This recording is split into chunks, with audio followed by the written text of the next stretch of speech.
What's going on, everybody? Mortem here, this time bringing you a video about my 5 favorite spells in Pathfinder Wrath of the Righteous. Now, these are in order from 5 to my favorite, but that said, none of these spells are particularly difficult to use or hard to find. I just find them fun and useful for a variety of reasons, and they are just spells that I personally love to use. Starting out with number 5. 5 is actually every variation of the Pit spell. There's regular Pit, Acid Pit, Hungry Pit. There's quite a few different variations of this spell, but some of them will do damage, some of them won't. But they're all more or less the same thing. And that is, you open up a giant pit in the ground and you drop monsters into it, which is never not funny to me. Because in a world where there's all these demons invading, you have access to time-bending magic like haste, and your character decides to go, let me just make a big magical hole in the ground. Now, on top of that, it is actually pretty useful, because if you're unaware of what the pit spell actually does,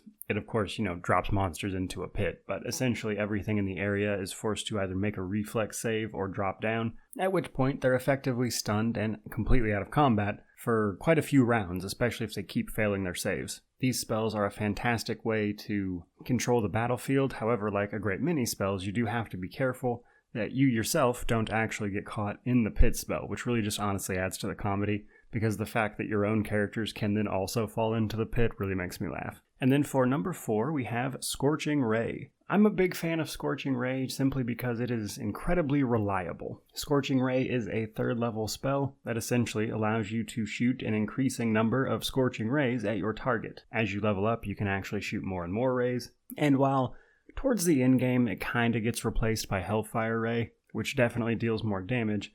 However, Scorching Ray is one of those just very reliable damage spells. Because of the way it does its damage, as well as, especially in Wrath of the Righteous, all the items you're given in Act 3, actually, that just pump up damage on fire spells in general, you can, in Act 3, especially if you're using meta magic, easily get like 150, 200 damage out of a good Scorching Ray that actually hits all of its ranged attack rolls. So I enjoy Scorching Ray purely because it is just a very strong, reliable spell, and combine that with an Ascendant element to make sure that the energy type you're dealing with it actually goes through, and it's just an insanely useful, reliable spell. 3rd, we have Mage Armor. Mage Armor basically just adds armor to your non-armored characters. Now, you can actually enhance this further with the Archmage Armor mythic ability, and when doing so, because of the way the armor system in Pathfinder works, it is entirely possible for an unarmored character to factually be leagues ahead in terms of actual armor class than someone who is actually using armor. So that, combined with the amount of casters you get in this particular game, just sees you using Mage Armor constantly, and it's kind of just one of those mainstays of buffing your character. And then in our number 2 spot, we have Haste, which is just one of my favorite utility spells. In fact, if you're doing things well, you'll be using Haste basically at all times, actually.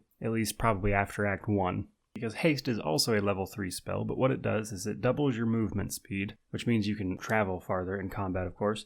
And then, if you are making a full attack that round, it adds 1 extra attack to that. So if you were doing 3 attacks, you would instead do 4. So Haste is just a fantastic way to make your characters move farther and attack more, and thus do more damage. Just kind of one of those mainstays of combat that I use all the time. And then last but not least, if you're familiar with my streams at all, you might know that I have a particular fondness for the spell Phantasmal Killer. So Phantasmal Killer is a level 4 spell that essentially conjures whatever the target's worst fear is. It has to first roll a will save to decide whether or not it believes that thing is real or not, and if it fails that, it takes at a minimum some damage. But if it fails the will save, it then has to make a fortitude save because the illusory image touches the target. Once that happens, if they fail their fortitude save, they just straight up die. Specifically, they die of fear. This, combined with the fact that many monsters in Wrath of the Righteous actually have low will and fortitude saves, it's very possible, as long as you're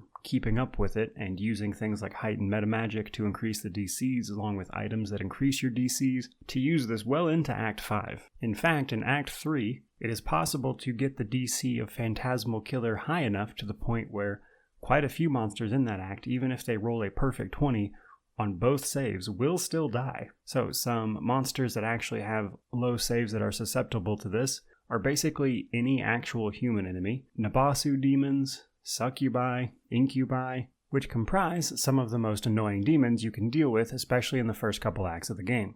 and Phantasmal Killer makes it possible to just straight up one-shot them. Now that said, the usefulness of Phantasmal again really comes down to how much you're keeping up with it. Are you picking up spell penetration feats for the mage that's casting it? And it's one of those things where it can either be incredibly useful because you went out of your way to make it useful, or it sucks because, you don't have the DCs for it. Now, the other side of Phantasmal Killer is that it is a mind-affecting and fear-tagged spell, which means basically it's useless against the undead, as they are immune to all of those things. That said, a great many bosses are not, meaning that some bosses it is absolutely possible to one-shot with Phantasmal Killer. Again, if you've watched my streams, you've seen me one-shot quite a few mini-bosses with it, actually. There you go, guys. There is a look at my 5 favorite spells from Pathfinder Wrath of the Righteous. I hope you enjoyed the video. If you did, please remember to like, comment, subscribe. Let me know what your favorite spells are down below. But regardless of any of that, truly, just thank you so much for watching. May you wander in wisdom, and have an amazing day.